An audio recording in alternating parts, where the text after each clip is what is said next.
Good evening. Come on, I need to get you guys more coffee or something. Good evening. All right, there's only like 10 of you here, so I'm going to be super interactive with you guys, and I apologize ahead of time if that becomes an issue. I guess we have our sixth person coming into you. Hey, how you doing? Awesome. So my name is Satya Vail, and with me here is Anurag Gupta. We're from Microsoft, as you can clearly tell. And we are super excited to share two specific things today with you guys.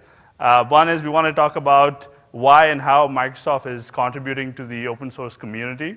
And two is we are super excited to talk about a new project that we launched called Operations Management Suite. It's a SaaS-based monitoring and management service that supports both Linux and Windows. What's great about this solution is actually we've done a lot of work to integrate with the existing investments. So if you guys have VMware, System Center, we have done deep integration with those tools, so you don't have to deploy new agents and things like that. We integrate very deeply with them. I have three public announcements I need to make for the 5 of you or 6 of you that are here. If you saw the session title and saw the name Satya and got excited and thought you'll meet the CEO, I do apologize ahead of time. I'm the other Satya at Microsoft. We have only 4 slides we're going to be presenting today, so we're not going to bore you guys, and we have about 45 minutes of demo. Since there's just a handful of you, at any point in time, you guys feel free to stop us. Let's have an interactive discussion on what we can do. The last thing I wanted to ask you guys is, if you all have your laptops or your phone, you can go to microsoft.com/OMS. You can click the create a free account. We don't require any credit card or anything. You can sign up for free. We'll give you a 3-month free trial. You can put an agent on your laptop machine and send data up, and you can start playing around with it. And the reason why I'm saying this is so everything that Anurag shows you guys today, you can actually follow along as well. So one thing I want to start off was, about 2 years ago, the other Satya basically asked a few of us across Microsoft to go and meet about 150, 200 Linux customers to really understand how Microsoft can participate in the open source community. And there were really 3 things that we learned, which we actually shared with the rest of the organization about 2 years ago. The first one was there's this notion of born in the community and not donated to the community. In order for an idea to gain momentum, one of the things we realized was we needed to seed the idea in the community and have it grow organically. We needed to actually embrace and contribute to open source projects instead of trying to reinvent the wheel, which we've done a lot in the past, and then dump it over the fence. The other big aspect is we realized that we need to be present in this community, and presence meaning we need to be, attend the meetups, participate in the forums, and have a presence in the commercial open source solutions have a Microsoft recommendation for that. And that's one of the reasons why we've started to do this strategic partnership with Red Hat and a few of the other open source customers. The other thing I want to talk about is we realized that if we focus on a real customer problem, one of the things we found out is the community was actually willing to actually support us in that effort. And so that was something that we really took to heart, and you'll start to see in a lot of the announcements that you'll see over the next couple of years. So it's been 2 years since I had that big meeting we had with a lot of these customers. And I think while we made some significant progress since then. So one of the things is we actually made .NET Core CLR open source. We have Red Hat running in Azure. SQL Server now runs on Linux. I didn't think I'll ever see that happening in my lifetime, but clearly times have changed as well. And I thought one of some of the Twitter feeds that I saw recently really kind of explained this new, positive energy we're starting to see from the community on our partnership with the open source world as well. The other key highlight I wanted to mention was 1 in every 3 VMs in Azure is actually a Linux VM, and that number is actually growing rapidly every day as well. And our participation doesn't just end with doing infrastructure integration. You'll start to see a lot of the Microsoft folks in the various different meetups. We actually hosted the first Pacific Northwest Linux meetup on the Microsoft campus. We had about 200 people attend that event, which was really successful, and we're going to have another one pretty shortly as well. And our contributions is also to not just infrastructure, from an infrastructure perspective, is also source code. So we have contributed to the Linux kernel for Hyper-V.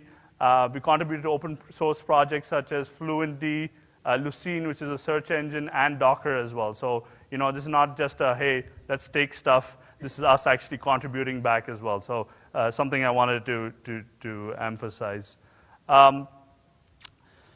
I think one of the things that we did was I wanted to shift gears and talk about this new solution and offering that we launched, which was Operations Management Suite. During our conversations with these various customers I talked about, we started to hear some key challenges that a lot of them are facing. The first one was this notion of modern IT management, right? I was talking to a few gentlemen back there, and they were saying about, hey, I have stuff running in AWS and Azure, and I have a bunch of on-premise stuff, and it's a mix mash of Windows and Linux, and really Central IT is now responsible for managing both Windows and Linux, right? A lot of our favorite hardware vendors out here, they're trying to consolidate the IT, right? The IT team needs to now take over managing the Linux environment as well. And this is why we really had to focus on, hey, how do we provide a consistent, unified way? And that's one of the real principles and goals for OMS. The other thing that we focused on was around focusing on key customer challenges. So for example, your favorite hardware vendor in the United States, one of the challenges that they had was they were collecting petabytes of data each day, and they could never get any insights on the data. It was really hard for them to get insights on the data. So our log analytics capabilities, one of the things we allow you to do with OMS is collect both structured, so syslog data, for example, performance counters, any type of data, as well as unstructured data. So if your developer is writing his custom app log or a telemetry data, you can send that all up to OMS. But the value prop that we really bring and differentiate ourselves with is on the solutions we build on top of this data, right? So Microsoft always known as building some great solutions, and that's what Anurag will demonstrate in a little bit, is some of the great solutions that we've built. The other thing is, Satya Nadella has talked about how we really need to be any OS, any cloud. And I think that's something, again, we've taken really to heart with this product. And we really focused on designing it for the Linux experience first, and then the Windows experience. And that's something that you will see as well. We've also done a lot of integrations. So we've done integrations with VMware. We know a lot of you have VMware in here. AWS as well, and integrating with common monitoring, open source monitoring tools such as Nagios and Zabbix. The last thing was we really wanted to simplify IT. So we sent out a survey to about 900 customers, and we asked them to give us, hey, one statement describing the IT environment. Anybody want to take a guess on what the one statement was? Changing is a good one. Anything else? So the two common statements we found was too many tools and too complex, right? And we did a survey. I think on average, customers had 7 different monitoring tools, not management tools, 7 different monitoring tools, and they were like, hey, it's just becoming impossible for us to manage. So hopefully in the next 40 minutes or so, Anurag will show you how we try to simplify IT management, but from both managing the infrastructure perspective, because this being a cloud service, as well as how we are contributing to a lot of the open source projects and integrating with your existing investments instead of trying to ask you guys to, hey, here's another cool shiny object, go and replace what you have. That's not our approach. Our approach is, hey, you have a bunch of things that you've already invested in and spent time on. Let's show you how we can integrate and add value to that. Cool? All right. Yeah, so Satya talked about, hey, what's our approach with OSS, all up with Microsoft. I just want to do a quick deep dive into what OMS OSS is. And we have 2 pieces. We have one on the agent layer, the integrations we have with open source products. And then on the service side, we actually utilize open source ourselves.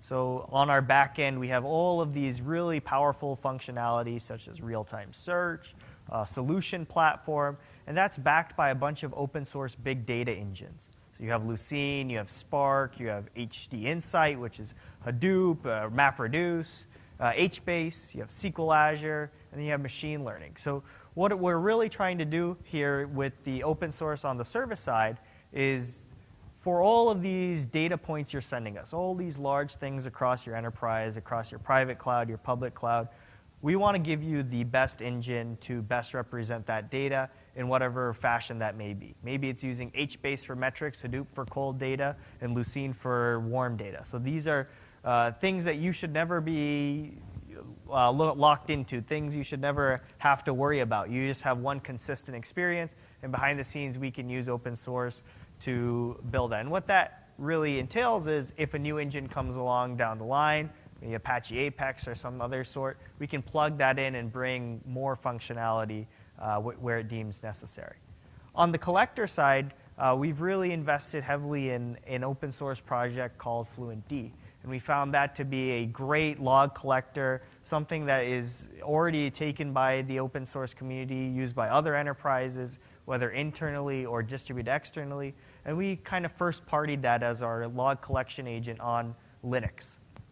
We also have integrations with Logstash, integrations with Zabbix and Nagios to send all that alert data so in one central place. And then you have other integrations with Docker and System Center and AWS. So I'll jump straight into the demo. So if you go to that website Satya mentioned, microsoft.com/OMS, our goal here is you should be able to sign up within 2 minutes, and 10 minutes you should have your data in there. And when you talk about management products such as System Center or other management products out there that are on-prem, those take about a day or two. You might have to hire a consultant. Our goal with OMS is it's a self-service. It should take less than an hour to get at least 100 machines integrated into this sending data. So when you sign into OMS, you'll immediately get into what we call the OMS portal. And you'll see a bunch of tiles here. And what these tiles are solutions. So solutions are problem domain specific insights. So you'll see here I have change tracking. I have containers. I have security and audit. I have SQL assessment. I have Surface Hub. I have a slew of solutions that are giving me just really quick insights into what they may be, into some information about this specific problem domain. And what we've done with these solutions is made them completely modular. So you can go ahead and say, I want to actually add another solution. So we have around 50 solutions that you can go out and add. And we'll take this gigantic big data set that you're sending up through either your infrastructure, through your applications, through an API, and we'll start to consume that data and bring it into a surfaceable metric that you can then give to your operations staff or give to your developers. And if I go and dive deep into this solution, I get even more insights. So I'll go ahead and click into the security and audit solution.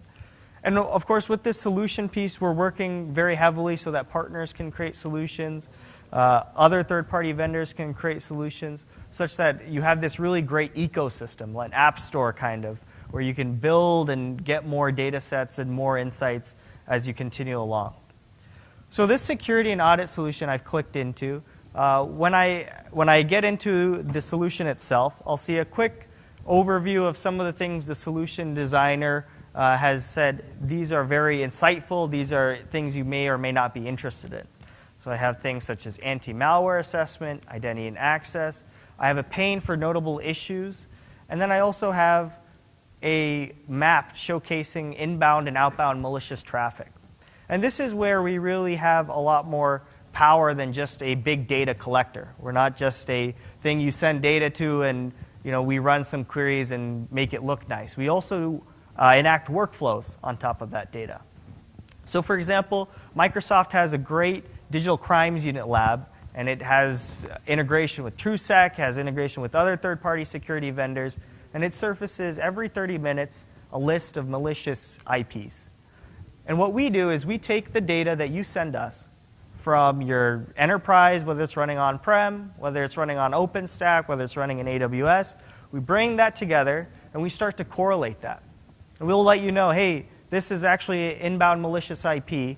And more importantly, if you're talking to an outbound malicious IP, you can get visibility into who you're talking to, which computer is talking to it, when it started talking to it.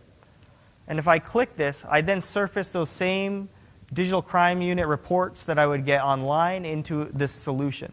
So I can see with what confidence is this a addressable issue? Where is this originating from? Is there even a more detailed report? And lastly, it would be arrogant of us to say that we know exactly what you need with these solutions and that these are everything you would want.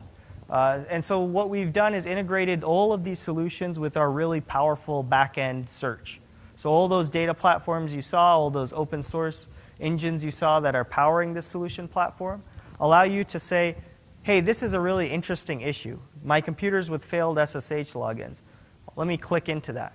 And so what I get into is a unified search experience. And this unified search experience goes, queries on whatever engine is required at that moment, and returns results, such that I have information available to me. And if anyone else is using public cloud VMs, you might be familiar with, you spin it up in Azure, AWS, and within a couple of seconds, you'll start to see people trying to SSH into that machine with AAA, BBB, random usernames and everything.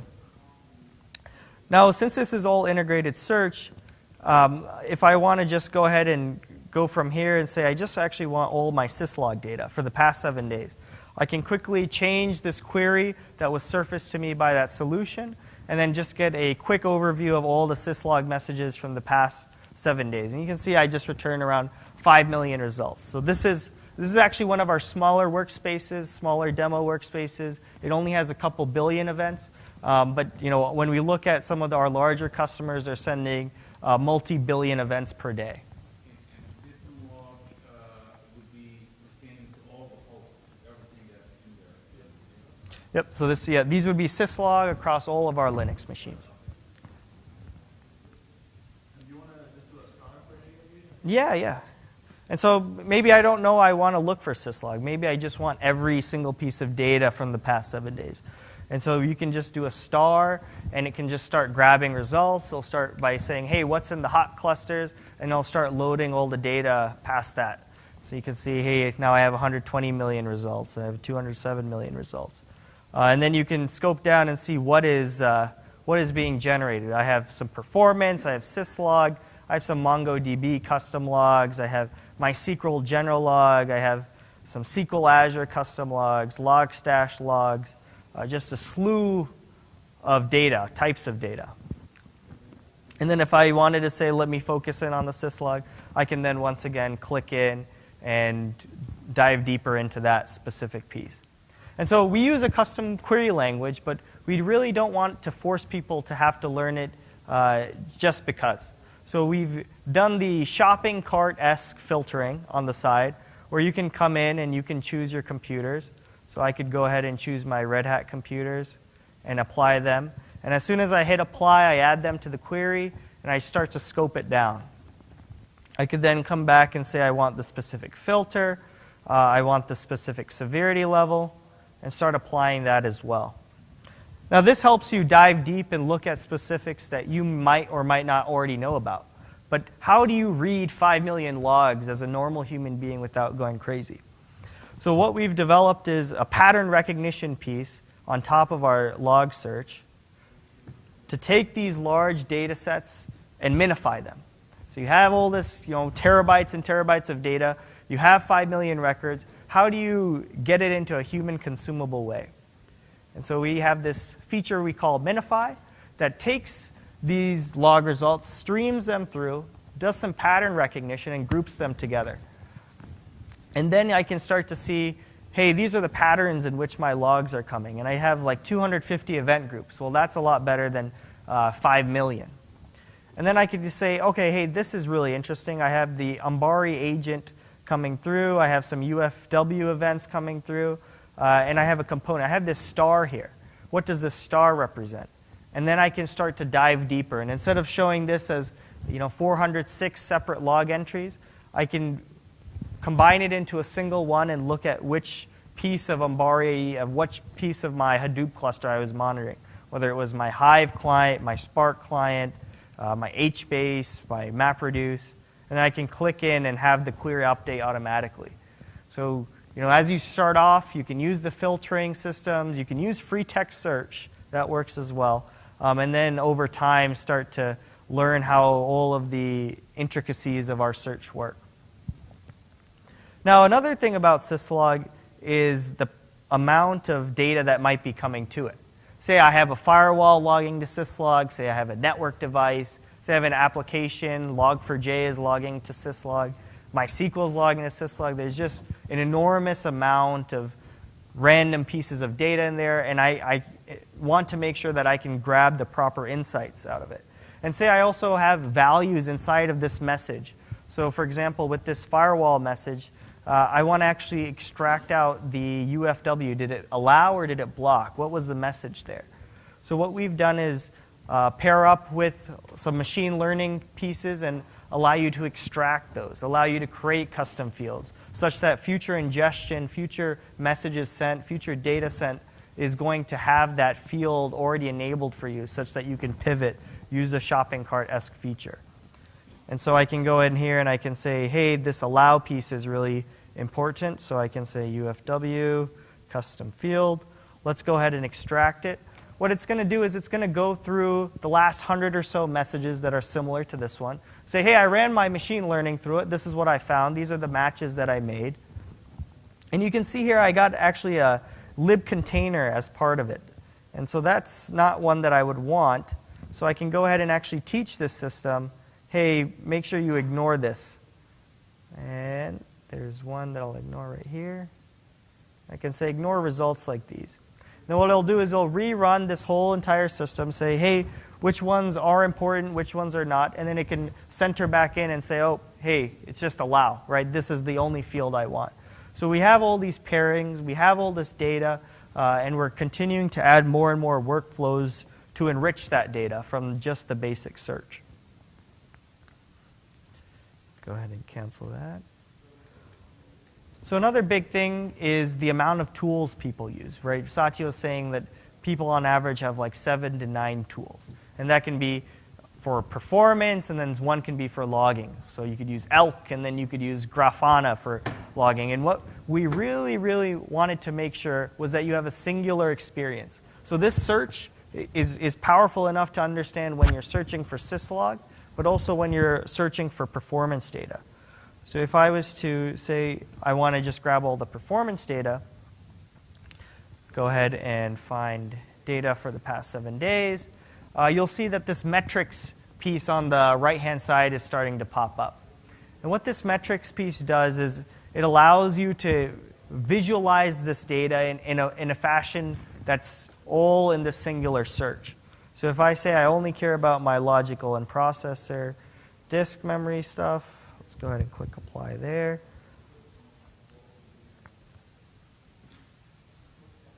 I can then go into the metrics, and I can start to look at some of the graphs being returned. And if I look at this from a 6-hour period, I can start to see that a real-time perf flowing in. So we send up performance metrics every 10 seconds. And so you can actually watch the graph chart over time, real time, with all the engines that we use in the background. Yeah, so I know a bunch of you all were talking about the tools that you guys use today. One of the challenges we heard from our customers was, these tools would only grab the data every 5 minutes, and so anytime there was a transient issue, for example, that would get lost, right, because you're sampling only 5 minutes. With this solution, what we do is we're able to sample every 10 seconds and upload every 10 seconds. So you're getting that real granular level of data. And then you guys don't need to worry about, hey, is my database going to topple over? Because we have our own back-end storage that's really built to handle that scale and that volume of data, right? No, so we keep the raw data for about 30 days, right? And then we'll do aggregations on that data if you want as well. Yep. Right. And what we're doing is we're giving so we have a lot of the financial institutions that want to keep the raw data, and so we give you a way where you can store the raw data for a year if you want to store it for a year as well. So that's the kind of flexibility you get, which you traditionally didn't get before. Mm-hmm. And so, right, having these individual performance graphs can be really useful when you just want to diagnose an issue, look at a very particular set. But if you want to start investigating large-scale issues, if you want to start doing aggregations of data across multiple data sets, say I want to look at all the process information across all my Linux machines and look at that in comparison to all of the CPU processor time for those two machines. So here I just did a quick aggregation, and I'm looking at all of our processors' user time, and I'm mapping that in an average, and I'm also looking at the 95th percentile as well. And you can see it's loading, and I'm going to actually just go ahead and zoom into a smaller time window. And what Anurag is really showing here is I can not only just take that raw data that you use, but you can start doing aggregations on that data, right? So you say, hey, I know like a lot of times there's like these transient issues I want to ignore in my perf sample. So I can say, show me just the 95th percentile of the data, or show me an average of the data, right? And say, you want to say, compare the average with the 95th percentile in the same chart, which is what he's showing you, and doing that on the fly would be something that, almost not possible today with a lot of your Yeah, tools. sometimes people have to submit tickets that, hey, I need this at a 30-second interval. I need this at a 10-second interval. I did this at a 30-second granularity. You can even do it at, say this is too granular. I want to do it at a 30-minute granularity.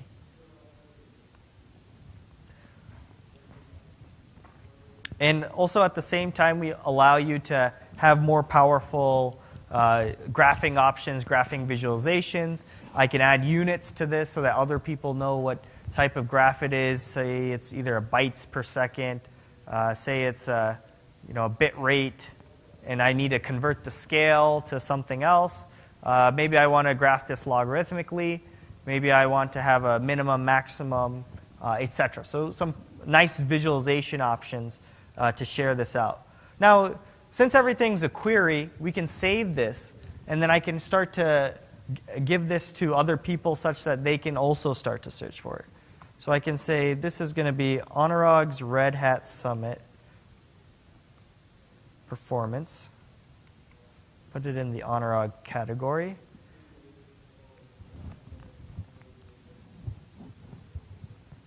Let that save.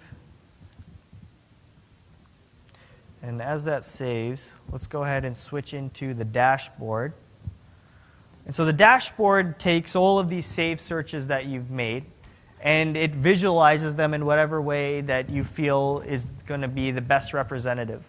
So say I have some operations data that's performance. I can put a performance graph. If it's, say, a number of how many people tried to attempt to sudo or etc., I can put that as a number.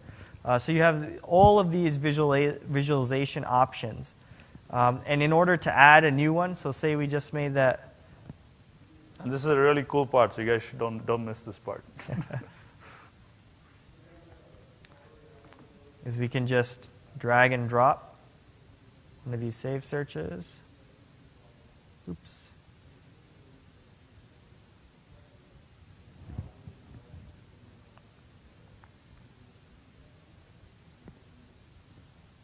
And then I can customize it to show the graph. So you don't need to build any custom report, just drag and drop your chart, and you build your own personalized view of your environment, right? So you can customize it like, hey, here are the set of assets that I care about, I'm responsible for, and I want to pin it in my dashboard. Don't have to worry about the query syntax or how to visualize it in a reporting solution. Just drag and drop it. Super, super powerful. And then say someone comes along later down the line and says, hey, Anurag doesn't know what he's doing. He made this really stupid query. He can click in and he'll be returned back to that same search, and he can modify it in whatever way he deems necessary to fulfill his search capability.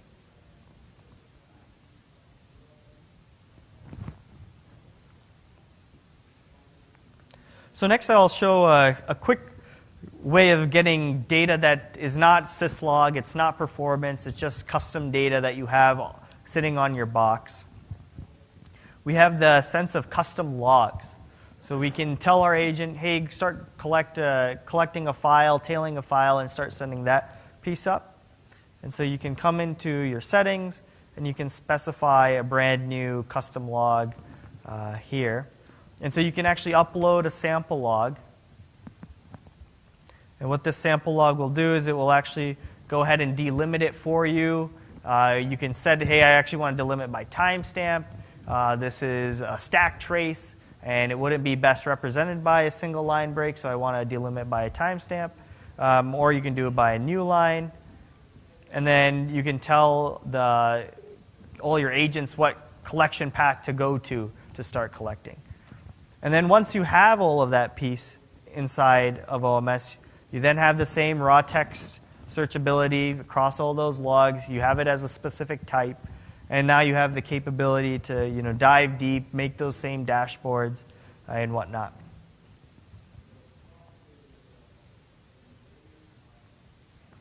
So next, I'll have a quick question. Is how many of you guys went to DockerCon last week?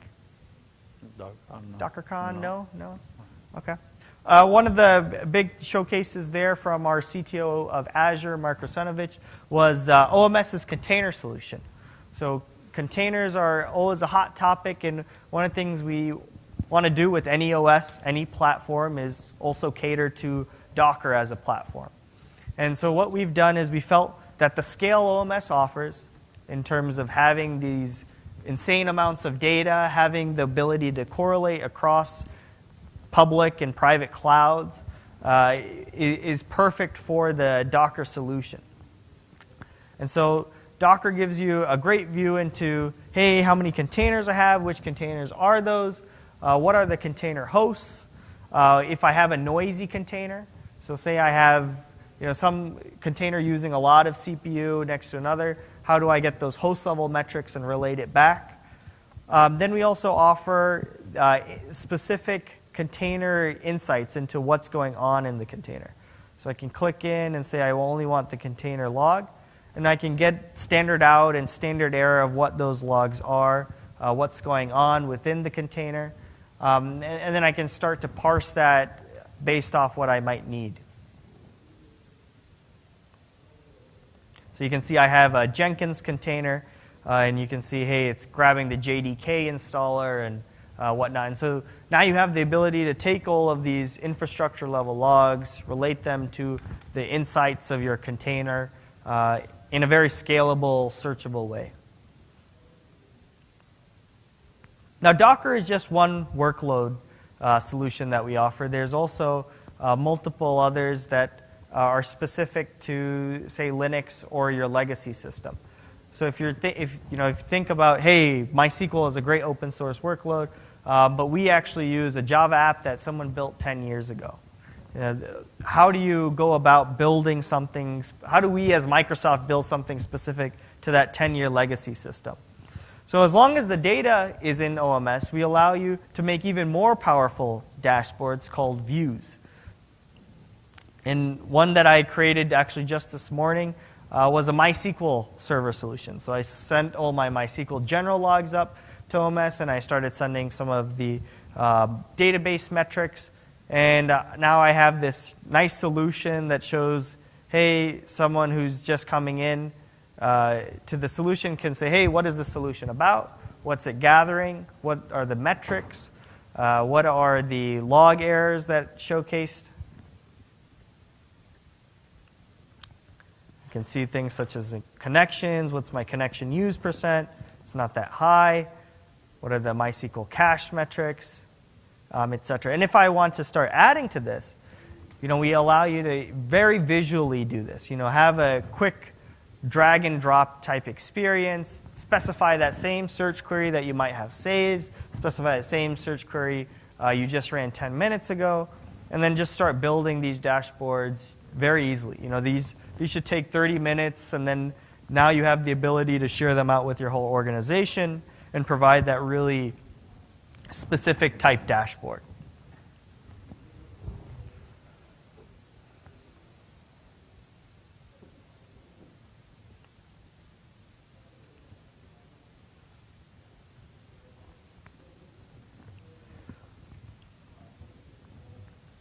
I want to dive into a specific scenario. So as we continue with our Linux investments across all of these solutions, we're really enriching these solutions to make sure that they don't just do Linux by pushing them towards Windows or kind of normalizing it, but doing it in a very Linux-friendly way. So for example, change tracking, understanding what's going on in your environment, what services have gone up and what have gone down, what are the packages that have been installed and uninstalled. And so in a troubleshooting scenario, say I installed MySQL, and all of a sudden, my WordPress site is no longer working. First thing that I would do as an admin is I'd probably have to SSH into the machine, and I'd just do a quick service MySQL status.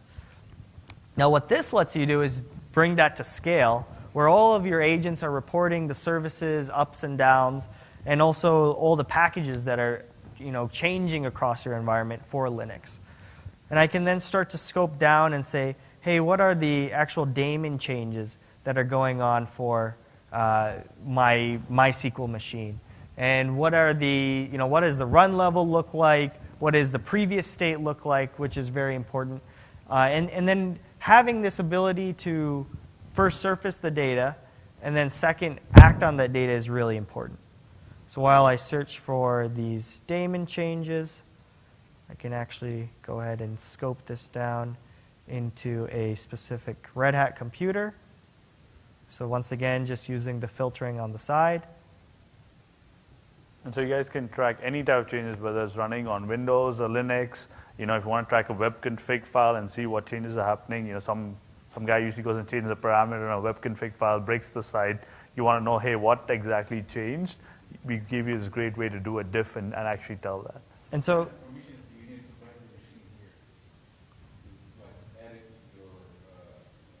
to your environment. Mm-hmm. Oh, so what does our agent doesn't run as root. It runs as its own user, OMS agent. Okay. And then we pretty much whatever that agent can and can't touch is the data that we can bring up. So for No. In fact, from our System Center experience with trying to run as root, we got the tisk, do not do that, and we've adjusted the way to run. So now I can say, okay, hey, this is my MySQL D, and it went into a stop state, so let me go ahead and scope that down specifically. And now I'm going to actually do something really cool here, is that this isn't just about scoping down the data. It's also about enacting operations or actually acting on that data. So I can start doing things such as adding an alert to this. I can go in and I can say, MySQL has stopped.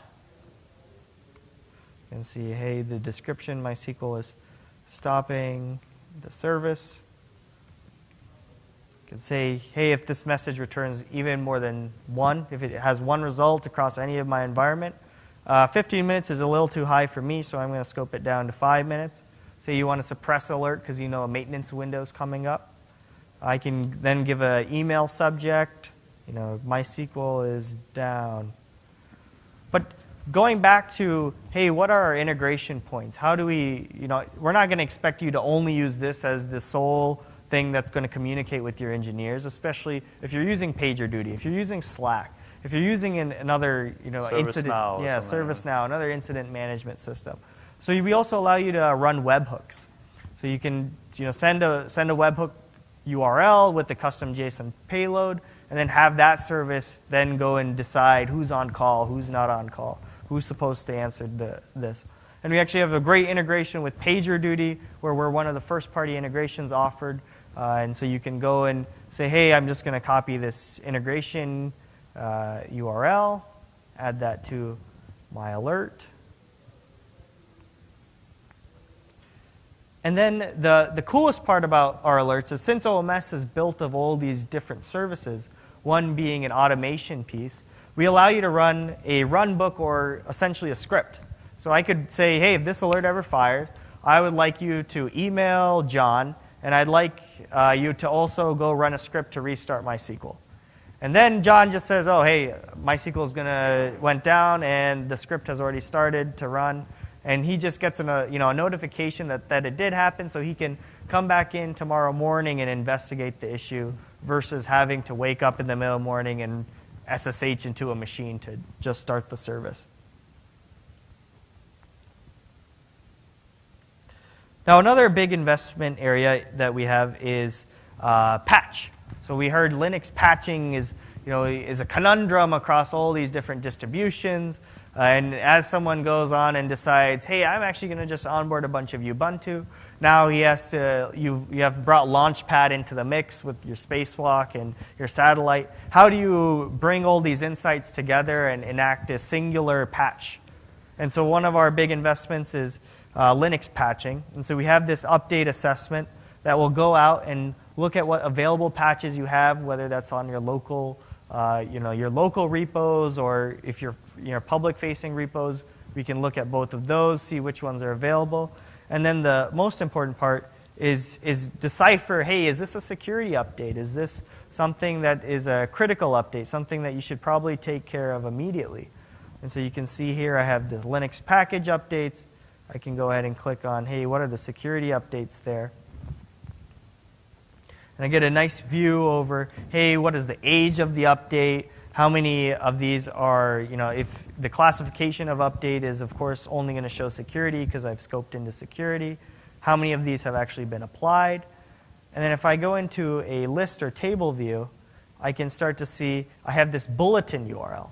And so this bulletin URL is comprised of multiple CVE issues. And if I actually go to one of those CVE issues, I get the exact report as to, hey, what's the priority here? What's the story? Do I need to actually do anything based off this? And so we run these workflows to give you these CVEs, and then have the capability later down the line to then surface the CVE information into that single pane of glass, and then, of course, allow you to start scheduling runs to just update on its own. So you can imagine we built this great ecosystem of parts pieced together, where you now can search through all this large data, look at which patches might be missing, alert on the security patches that might be missing, then go run an automatic update. And so from an IT ops view, from a DevOps view, you're just kind of being notified as things kind of fall into place with OMS. How far back do you go from RHEL 7, 4? 5. We go back to RHEL 5. Yep. And lastly, right, if you have to report, we all have managers. We all have the CIO who wants to say, give me a status update of all the alerts that happened over the past week, over the past month. And sure, OMS can give you a nice operational view, a nice view to kind of look at that data over time. But of course, for management, they want a nice one-page report, and they want it very easily, right? And so what we've done is made sure that the ability to export data from OMS is very easy. And so say we want to give a quick report about syslog data or database performance data, we can quickly type in the search. We can go ahead and export this data to Excel. We can sync this data with Microsoft's component called Power BI, which allows you to create rich visualizations. We also have a log search API that you can use any REST client, call it, grab all these 100,000 results, export it to another system, say Tableau, say another business intelligence product. And the great thing with Power BI is it allows you to sync instantaneously every 15 minutes will sync, and you'll just see the database, the reports update. And you'll see, hey, I just actually took all of this performance data I had in OMS, and I synced every 15 minutes to Power BI, and now I can create a nice rich visualization to SQL Server, what the max values, the latency are, what are the SQL Server combined actions, some really easy ways to build the rich reporting that you need to give to your CIO, to your manager, etc. Especially if you don't want them to be interacting with your tools, right? It's a great way to just publish it, be like, hey, every day you come in, log in, and you see the health of your systems, right? And you can scope it. If it's the guy responsible for SQL, scope it to the SQL. If you want to give a SQL view, Exchange view, or MySQL, or your just Red Hat environment, Linux environment, you can build it very easily.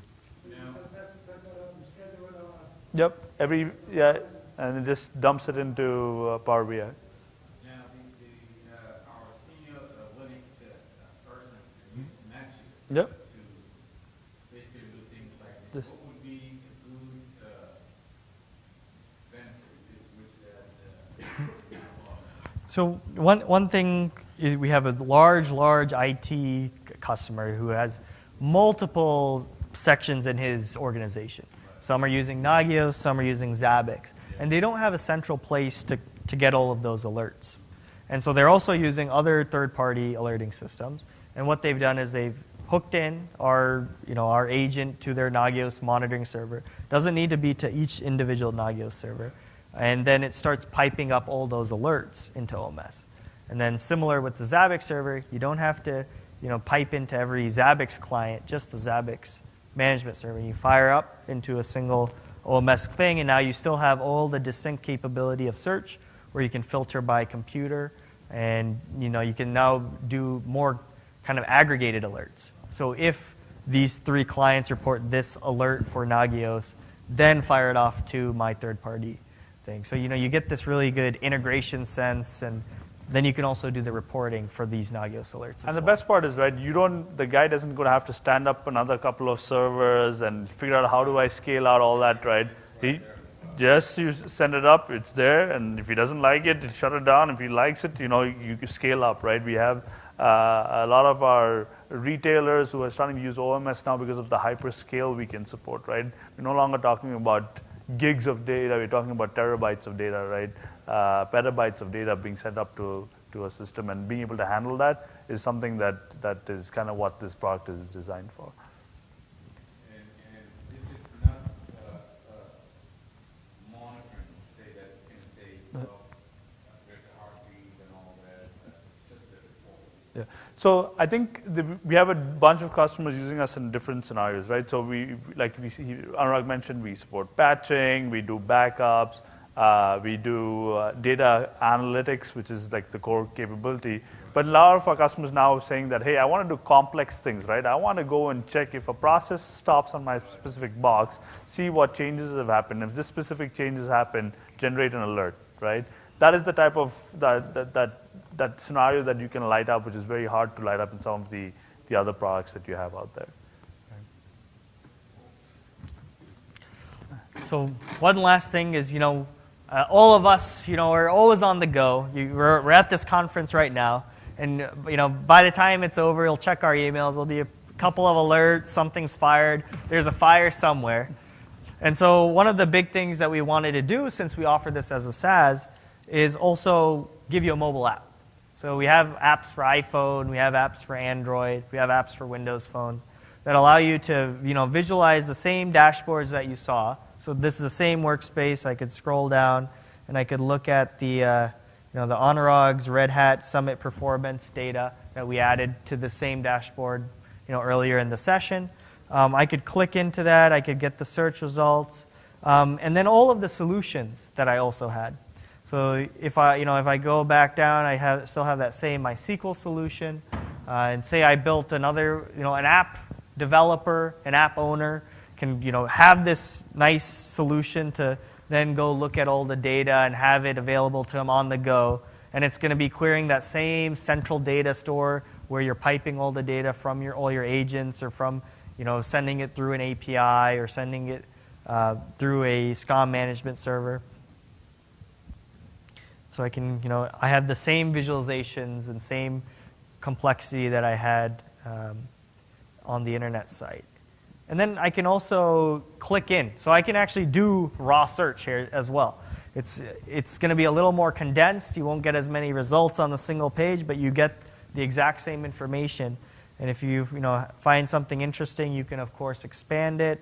You can then group it. You can search for it. You can show only these MongoDB 7.2 Red Hat machine instances.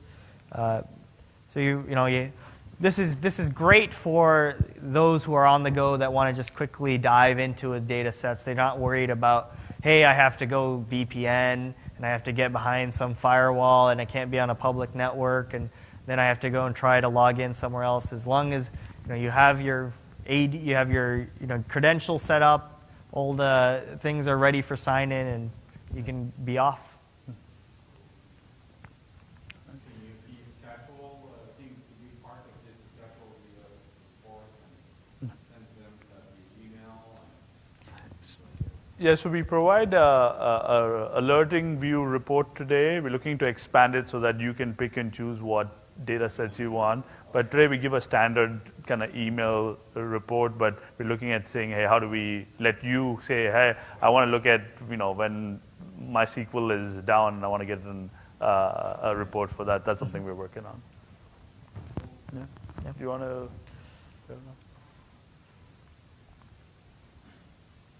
Yeah, so I'll say, hey, you guys should try to sign up. We have a free forever tier that allows you 500 megs ingestion per day with data retention for 7 days.